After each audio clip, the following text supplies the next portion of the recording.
July 14th, 1518. A woman steps into the narrow streets of Strasbourg and starts dancing. 6 days later, she's still going. Within a month, 400 people have joined her, and the city's solution to stop them will only make everything worse. Strasbourg wasn't some medieval backwater. This was a sophisticated trading hub on the Rhine River, part of the Holy Roman Empire. A city with universities, medical schools, wealthy merchants. The people here weren't superstitious peasants. They were educated citizens, skilled craftsmen, trained physicians. Which makes what happened next deeply unsettling.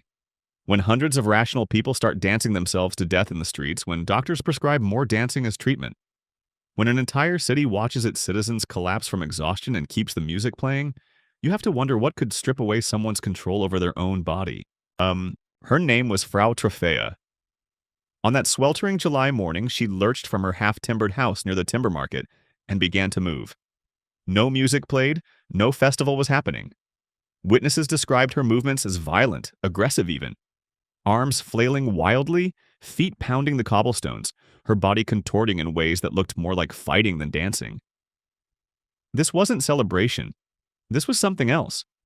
To understand why 400 people would eventually join her, you need to see what Strasbourg looked like that summer. The previous winter had been devastating. Crops froze in the fields. By spring, grain prices had tripled. The city's orphanages overflowed, not with orphans, but with children whose parents could no longer feed them. The desperately poor were mixing sawdust into their bread just to feel full. One chronicler summed up 1517 with 2 words: bad year. Starvation was just the beginning. A new disease had recently arrived in Europe: syphilis, which they called the French disease.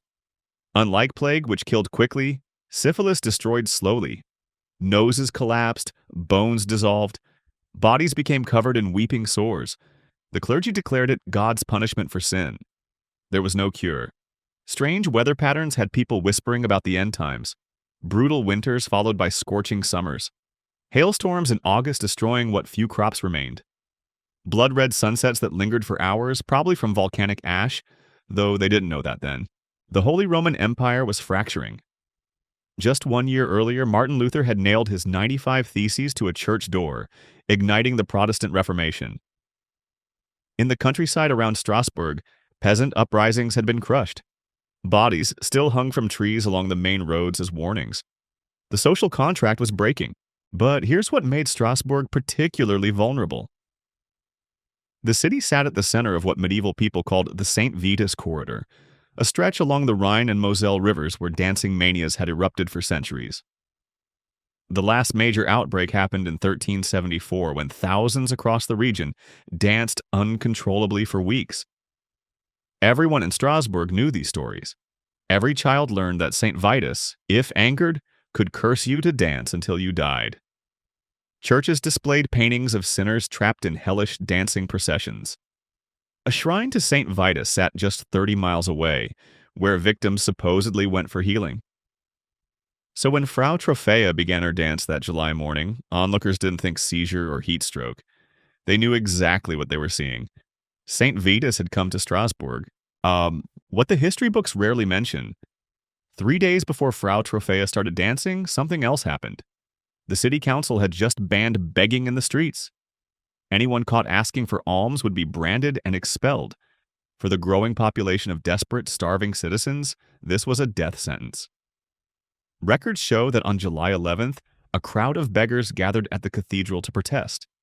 They were dispersed by force. Among that crowd, according to a document discovered in Vatican archives in 1967, was a woman matching Frau Trophäa's description. Think about that. A desperate woman, possibly starving, certainly traumatized, watches her last hope violently crushed. 3 days later, she begins a dance that will consume the city. Was this really a supernatural curse?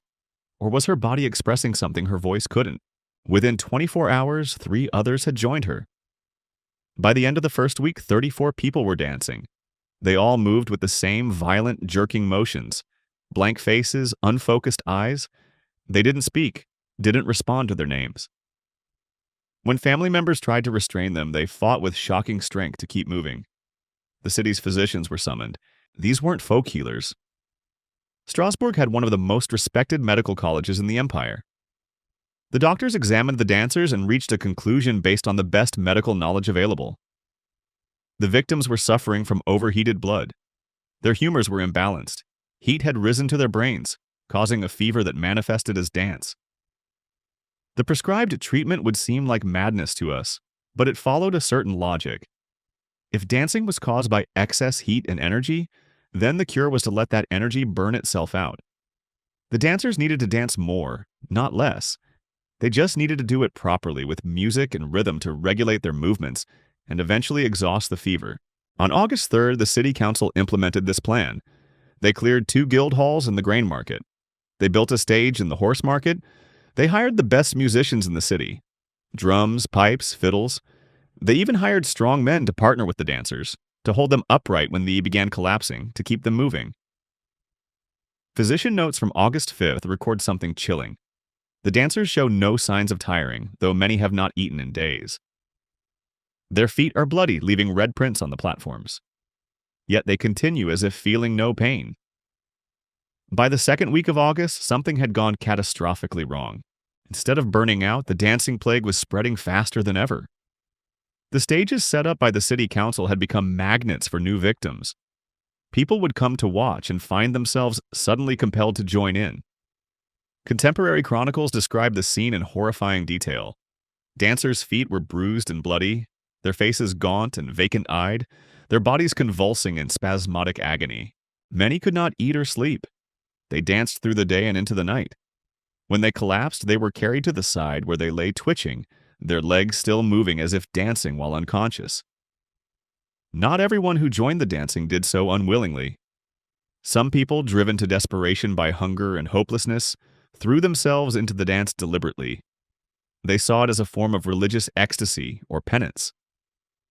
If Saint Vitus was punishing the city, they reasoned, then perhaps by joining the dance voluntarily they could appease him.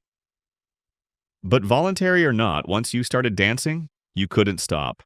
The death toll began to mount. Exact numbers are disputed. Some chronicles claim 15 people died per day at the peak. Others suggest the total deaths were in the dozens rather than hundreds. What's undeniable is that people were dying. Strokes, heart attacks, exhaustion. Bodies pushed beyond their limits simply gave out. On August 7th, a wealthy merchant named Hans Trummer watched his teenage daughter join the dancers. His account, preserved in the city archives, provides one of the most detailed first-hand descriptions. She had come to bring water to the afflicted, as was her Christian duty. But as she approached the platform, her body began to shake. She dropped the water jug, which shattered on the stones. Her arms flew up as if pulled by invisible strings. Within moments, she was dancing as frantically as the rest. He wrote that he called her name, grabbed her arms, but she looked through him as if he wasn't there. By August 10th, with possibly 400 people now caught in the dance, the city council made a dramatic reversal. The dancing stages were torn down. The musicians were sent home. A total ban on all public music and dancing was declared. Even wedding celebrations were forbidden from having any music louder than a single lute. More importantly, the council had changed their diagnosis. This was no natural disease. This was divine punishment. The question was punishment for what? The clergy had their theories. Some blamed the city's tolerance of gambling and prostitution. Others pointed to the recent ordinance against beggars. Hadn't Christ commanded charity to the poor? Still others saw it as a warning about the religious upheavals of the Reformation.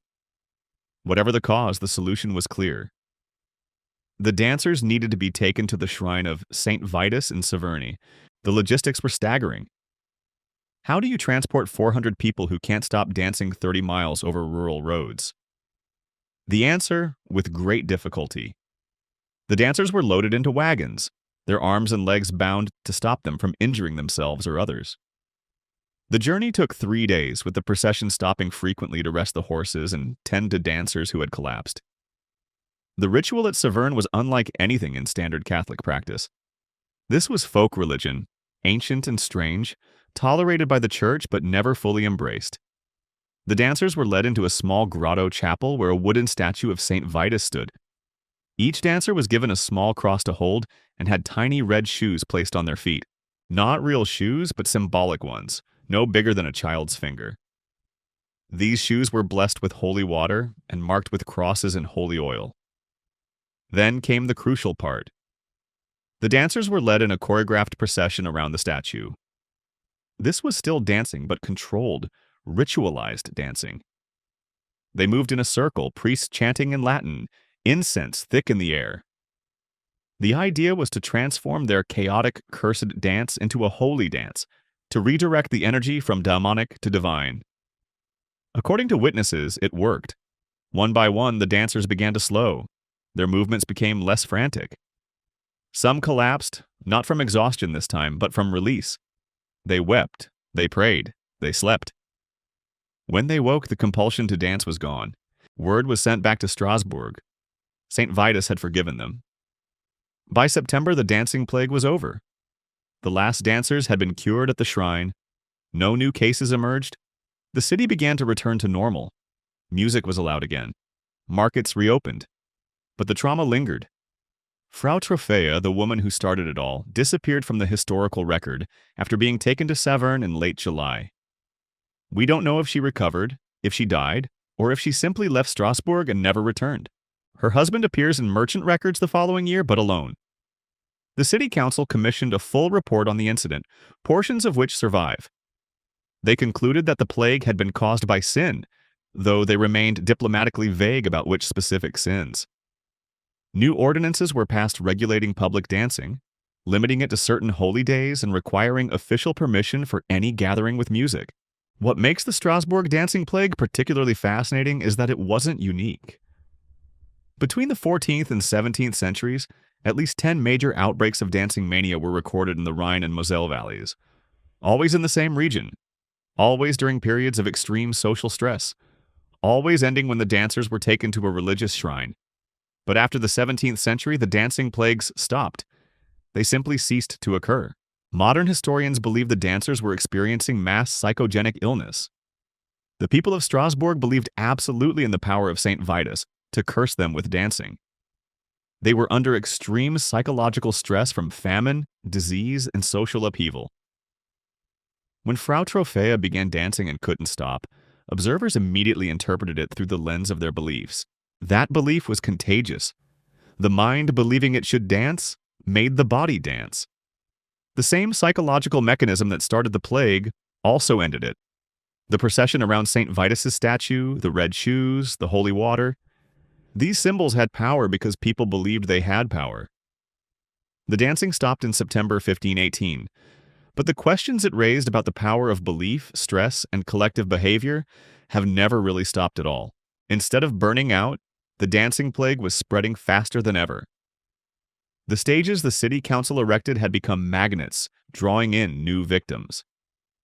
People would arrive to watch and suddenly find themselves compelled to join. Chronicles describe dancers with bruised and bloody feet, gaunt faces, vacant eyes, bodies convulsing in spasms. Many couldn't eat or sleep. They danced through day and night. When they collapsed, they were carried aside where they lay twitching, legs still moving as though dancing while unconscious. Here's something often overlooked.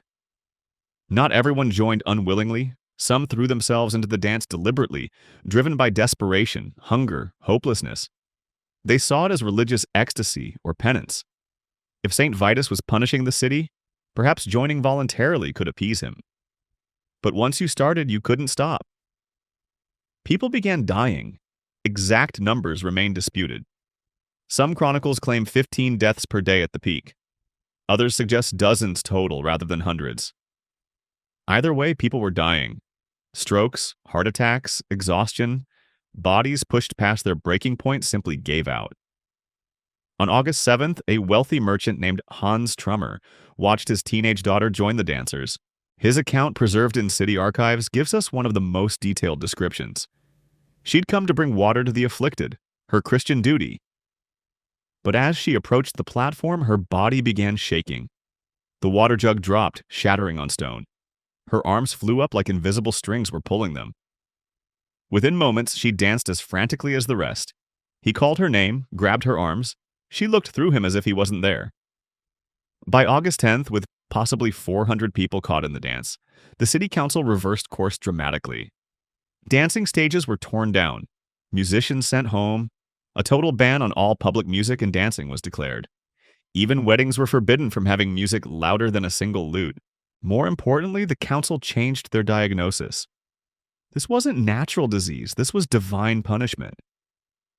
Punishment for what? The clergy had theories. Some blamed tolerance of gambling and prostitution. Others pointed to the ordinance against beggars. Hadn't Christ commanded charity to the poor? Still others saw a warning about the Reformation's religious upheavals. Whatever the cause, the solution seemed clear. Take the dancers to the shrine of St. Vitus in Severn. The logistics were staggering. How do you transport 400 people who can't stop dancing 30 miles over rural roads? With great difficulty, dancers were loaded into wagons, arms and legs bound to prevent injury to themselves or others.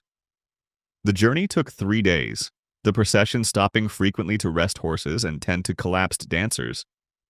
The ritual at Severn was unlike standard Catholic practice. This was folk religion, ancient and strange, tolerated by the church but never fully embraced. Dancers were led into a small grotto chapel housing a wooden statue of St. Vitus. Each received a small cross to hold and had tiny red shoes placed on their feet. Not real shoes, symbolic ones, no bigger than a child's finger.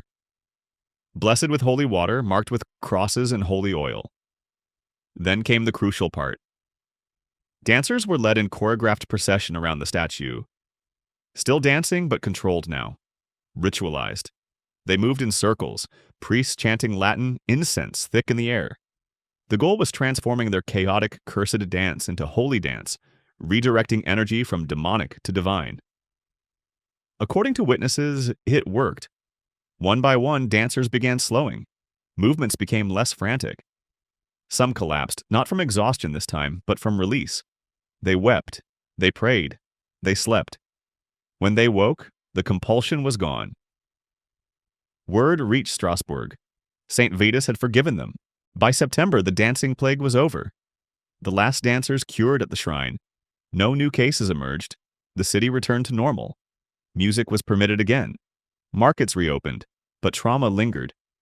Frau Troffea disappeared from historical records after being taken to Severn in late July. We don't know if she recovered, died, or simply left and never returned. Her husband appears in merchant records the following year, alone. The city council commissioned a full report. Portions survive.